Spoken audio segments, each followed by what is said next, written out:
Welcome to section 3.4, solving variables or solving equations with variables on both sides. Our goal for you today is I can solve equations that have variables on both sides. What we want you to do is we want you to solve this equation for your warm-up. Now, in order to do this, you will have to use the distributive property. So first, we're going to multiply 5 times 6 to give us 30, and 5 times j to give us 5j. Next, what we want to do is we want to subtract. Remember, we simplify first, and then we subtract. So I'm going to subtract 30 from both sides. This gives us 5j is equal to 15. Next and lastly, we divide by 5. So j equals 3. Now, if it helps when you're doing the problem, don't be afraid to go ahead and draw a line from your equal sign so that you remember what you do on one side, you have to do the other side.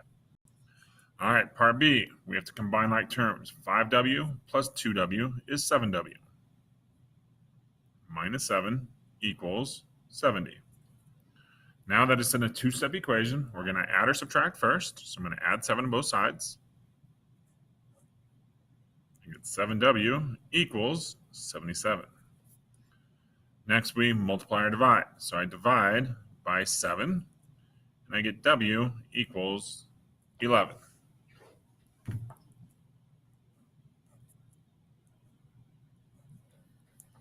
All right, letter C. What we want to do is we want to distribute this into our problem. Now, if you notice, we got some pretty crazy fractions. So while we've done this way in the past, I don't know if I do it like this. I'm going to do it a different way, something that might surprise you. So if you look, 3/4 is being multiplied by x plus 6. So rather than distribute it, which I could do, but then if you notice, then I'm going to have some fractions and it's going to be not a fun problem to solve. What I could do instead is I'm going to, since these are being multiplied by each other, is I'm going to multiply this side by 4/3. I'm going to multiply this side by 4/3. When I multiply 4/3 by 3/4, those are reciprocals, so it's just going to be equal to 1. So I'll have 1 times x plus 6. And 12 over 1, 3 goes into 12 4 times. So 4 times 4 is 16. Now we're going to subtract 6. And we get x equals 10. All right, for the exploration, what we want to do is practice combining like terms. So the like term, the biggest one that we have with the highest exponent is 5x cubed. Now 5x cubed, there's nothing else that will combine with it because there's no other variables with x cubed as the exponent. The next one is 3x squared. Are there any other x squareds? Nope. So I can't do that. So it's going to be 3x squared. Now my x's, I have two x's. I have negative x and I have minus 2x. I'm going to combine those to give me negative 3x. And finally, I have the plus 4. So that is what it would look like if I were to simplify it by combining like terms. All right, let's try the next one. So on the next one, I'm going to have to distribute. So I'm going to take the 3 to everything inside the parentheses. So I get 3x plus 6 plus 4x minus x squared. Now I like to start with the highest exponent that I have, which is an x squared. Now there's no other x squared, so I know negative x squared is going to stay by itself. If I look at my x's, I have 4x and I have 3x. I know 3x plus 4x is 7x. And then I have plus 6. So this is my simplified form. All right, on to the notes. So solving linear equations may require more than one step. Some equations have variables on both sides. To solve these equations, we are going to combine all our variable terms on one side of the equation. So our goal today is to get everything so it's on one side. Now, linear equations have one solution, no solutions, or all real solutions.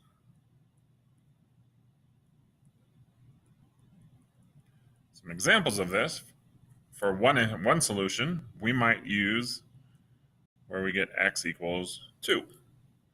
There's one solution, x equals 2. If it has no solution, you're going to get something crazy that doesn't make sense. For example, you might simplify it down and you get 7 equals 3. Well, we know 7 is not equal to 3, so that's a no solution. And all real solution, when you go ahead and you simplify it as far as you can, is when the left side is equal to the right side. You might get x equals x, or you might get 0 equals 0, or you might get 5 equals 5, or any time the left side is equal to the right side. Let's try some examples. So example 1, solve the following equation. 7x plus 19 equals negative 2x plus 55. What we're going to do is we want to get all the x's on one side and all the numbers on the other side. Now, I think it's very important to have that line there just because these can be confusing. I like to get my variables on the left side, and I like to get my numbers on the right side. So what I'm going to do is I'm going to add 2x to both sides. This will take the negative 2x, and it will put it on the other side for us. Now, if I do this, I know that this will be 9x plus 19 equals 55. Now I need to take the 19 and I need to get that on the other side by subtracting it. So I'll have 9x equals 55 minus 19, which is 36. Finally, we're going to divide by 9, and we get x equals 4.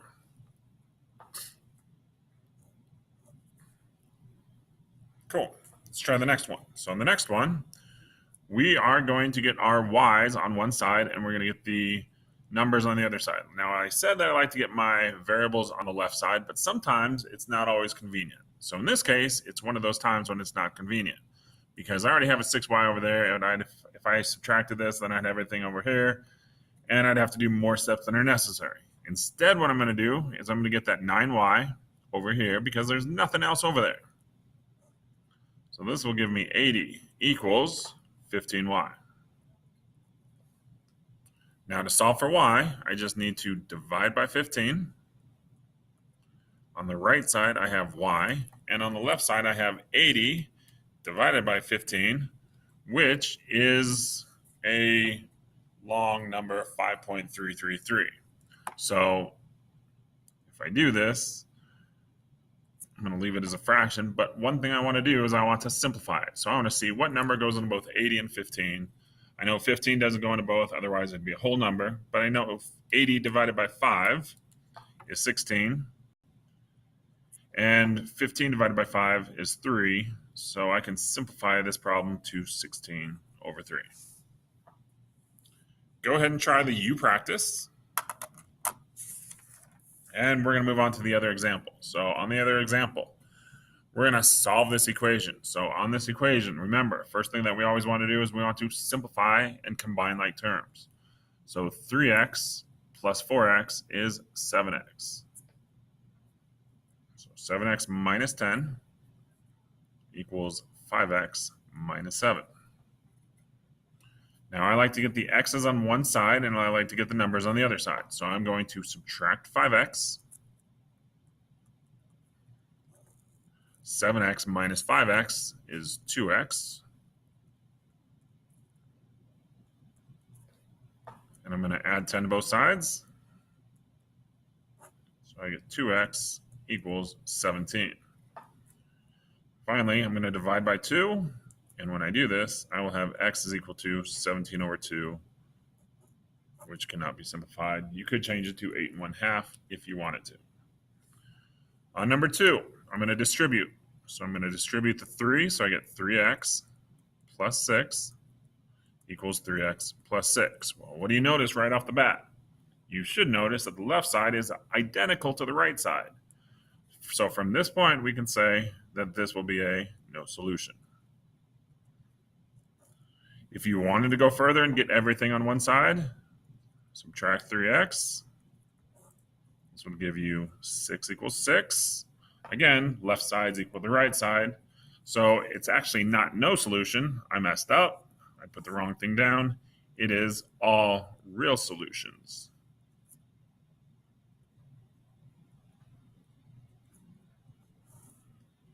Because that is always going to be equal to itself.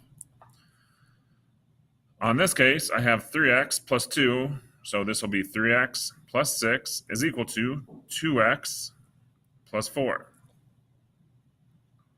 Now what I want to do is I want to get my x's on one side, so I'm going to subtract 2x. This gives me x plus 6 is equal to 4.